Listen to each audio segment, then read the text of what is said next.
كم أهواها أشتاق لمرآها وأحن لألقاها وأقبل يمناها.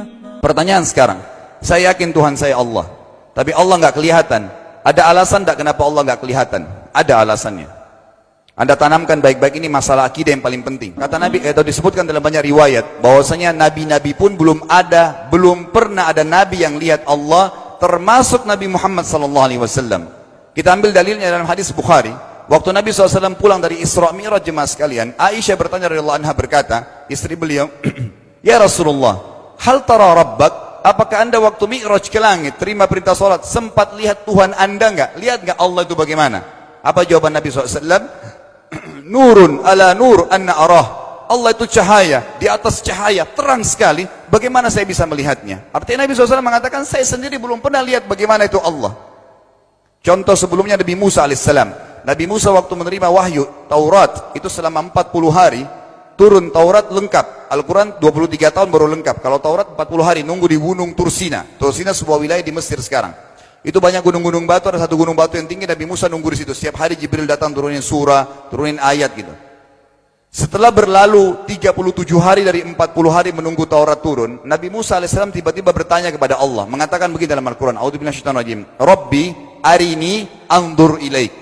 Wahai Tuhanku, izinkan aku melihatmu. Aku beriman kau ada ya Allah, tapi aku ingin lihat kau bagaimana. Allah menjawab, tidak mau mengecewakan Nabi Musa. Sebagai manusia Allah mengatakan, lan tarani.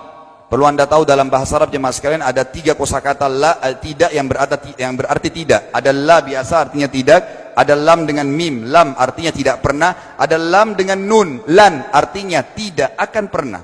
Allah mengatakan apa? Lan tarani, kau tidak akan mampu melihatku wahai Musa.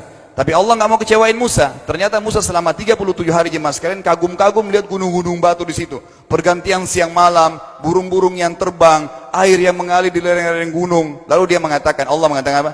Walakin unzur ilal jabal, fa in istaqarra makanahu fasawfa tarani. Coba kamu lihat gunung-gunung batu di sekitarmu hai Musa. Kalau mereka bisa menampung kedatanganku, kata Allah, kau akan bisa melihatku. Apa yang terjadi? Allah lanjutkan, falamma tajalla rabbuhu lil jabal, waktu Allah baru niat mau datang, belum datang, ja'alahu dakka, semua gunung batu itu hancur lebur, tidak mampu menampung kedatangan Allah. Wa kharra Musa sa'iqa, lalu Musa pingsan tiba-tiba. Waktu Nabi Musa bangun, langsung ucapkan kalimat, amantu billah, saya beriman pada Allah. Berarti fakta lapangan, nabi-nabi aja belum pernah lihat Allah. Masih pertanyaan lagi jemaah sekalian, kenapa Allah nggak bisa kelihatan? Saya akan jawab dan tolong ini jadikan sebagai pegangan hidup. Ini landasan akidah kita. Kata para ulama, karena anda kalau sholat, anda mengucapkan satu kalimat yang merupakan jawabannya. Allahu Akbar. Allah Maha Besar. Akbar adalah siga mubalaghah dalam Islam. Sesuatu yang melampaui batas. Maha Besar. Kita terangkan. Kata Nabi SAW, perumpamaan bumi yang kalian tinggali ini dibanding dengan langit pertama di atas kepala kalian, ada 7 lapis langit. Allah mengatakan, sab'an shidada, 7 lapis langit yang kokoh. Alladzi khalaqa sab'a samawatin tibaqa, yang menciptakan langit tibaqa bersusun, 1, 2, 3, 4, 5, 6, 7. Allah di atas langit ke-7. Kata Nabi SAW, perumpamaan bumi yang kalian tinggalin dibanding dengan langit pertama di atas kepala kalian, ibaratnya seperti cincin yang dibuang di padang pasir. Jadi kita tidak akan pernah bisa melihat ujungnya langit karena kita sangat kecil, dan ini terbukti secara fakta. Apakah anda sudah tahu bahwasanya miliaran bintang-bintang yang ada di atas kepala anda yang jaraknya sekian miliar tahun dari bumi dan sekian miliar tahun lebih besar daripada bumi, sekian miliar kali lebih besar daripada bumi, itu semua berada di bawah langit pertama. Manusia tidak akan pernah bisa memegang langit ini dengan telapak tangannya, karena dari sini saja ke Pluto jaraknya 270 tahun. Nggak bakal bisa ada astronot dikirim kena mati di tengah jalan. Jaraknya jauh sekali bintang-bintang, dan semua berada di bawah langit pertama. Kata Nabi SAW, di atasnya ada langit kedua besarnya, digabung antara bumi sama langit pertama seperti cincin dibuang di padang pasir. Langit ketiga, 2, 1 dan bumi digabung tiga-tiganya, dimana langit ketiga seperti cincin dibuang di padang pasir, sampai langit ke-7, 5, 6, 4, 3, 2, 1 dan bumi, 7 digabung, dibanding langit ke-7 seperti cincin dibuang di padang pasir. Dan langit yang luas ini jemaah sekalian dipenuhi dengan makhluk Allah yang lain namanya malaikat. Dalam hadis Bukhari kata Nabi SAW, waktu saya sedang dimi'rajkan ke langit, tidak ada 4 jari pun ukuran di langit yang luas itu, kecuali saya temukan malaikat yang sedang ruku atau sujud, penuh dengan jumlah mereka. Anda tahu malaikat itu ada namanya nama kelompok. Seperti Raqib, Atid itu kelompok. Di bawah Raqib banyak miliaran malaikat, di bawah Atid miliaran malaikat. Sama dengan Munkar Nakir. Ada memang nama kelompok. Makanya kalau manusia 5 miliar, Raqib Atidnya 10 miliar. Raqib Atidnya 10 miliar. Lalu kata Nabi SAW, di atas langit ketujuh ada Sidratil Muntaha. Besarnya digabung antara 7 lapis langit dan bumi. 8 hanya seperti cincin di bawah di padang pasir. Di atas Sidratil Muntaha ada sebuah lautan yang Allah ciptakan. Lautan itu besarnya digabung antara Sidratil Muntaha, 7 lapis langit dan bumi. 8, 9-9-nya seperti cincin dibuang di padang pasir. Makanya kalau Anda baca Quran, Anda baca ayat wa kana arsyu 'alal ma', singgasana Allah di atas air. Ini maknanya. Air adalah ada lautan. Lalu kata Nabi SAW, arsy-nya Allah di atas lautan itu singgasananya Allah. Besarnya digabung antara lautan, Sidratul Muntaha, 7 lapis langit dan bumi. 10-10-nya hanya seperti cincin dibuang di padang pasir. Anda sudah hafal ayat kursi? Apa artinya? Ayat tanda-tanda kebesaran Allah. Kursi itu artinya bukan tempat duduk, tapi tempat pijakan kaki raja di singgasana. Kalau raja ingin naik singgasananya di pijakan kaki, itu namanya kursi. Kita baca apa?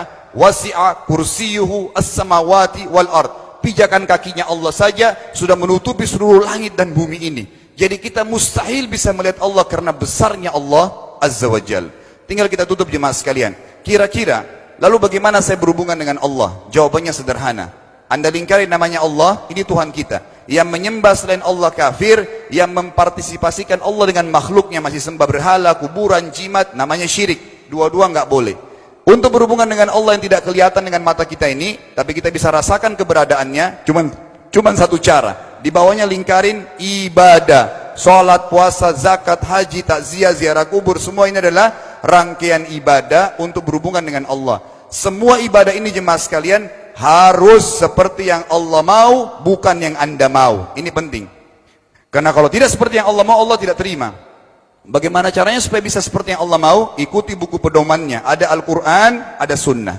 Yang beribadah keluar dari 2 pedoman wahyu ini tidak akan diterima oleh Allah. Seperti Anda kalau kerja di perusahaan, pimpinan perusahaan kasih peraturan. Senin pakai baju kuning, Selasa baju hijau, Rabu pakai baju hitam.